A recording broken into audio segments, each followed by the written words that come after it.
Some of you or most of you have tried Kopi Luwak, and they say it's the world's most expensive coffee. The question is it really different? So, Kopi Luwak is mostly found in Asian countries like Indonesia, and there's a lot of good and bad reactions about it, and we're gonna go deep dive into the details. Now, for those who don't know, there's a strong market for Kopi Luwak, a drink made from beans that sell for 10 times the price of alternative coffees.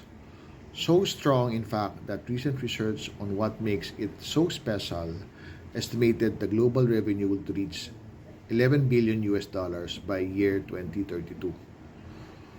So, for those who don't know, luwak means palm civet in Asia. It's a small mammal that looks like a ferret, but it is more often said to resemble a cat.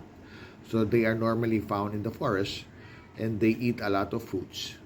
That includes our favorite cherry beans or coffee cherry beans. So what they do, they digest the flesh of the raw cherry bean but discard the interior seed. And then after which, the waste that they extract from that is what we call kopi luwak. Okay? So, I'm gonna go further on this um, and talk about the reaction of some people that they say it's overrated, and well, to be honest, I prefer other coffee beans, but if you want to be diversified, then it's fine to do and use coffee luwak. Okay, because they say that the challenge when brewing coffee is to produce a drink that is as good as fresh coffee smells, and coffee luwak doesn't hit that mark. So it depends also on the roasters, depending on the freshness, roasting, and grinding, uh, which makes a great coffee.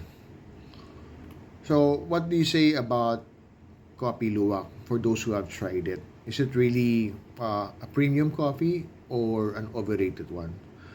Let me know on the comments below.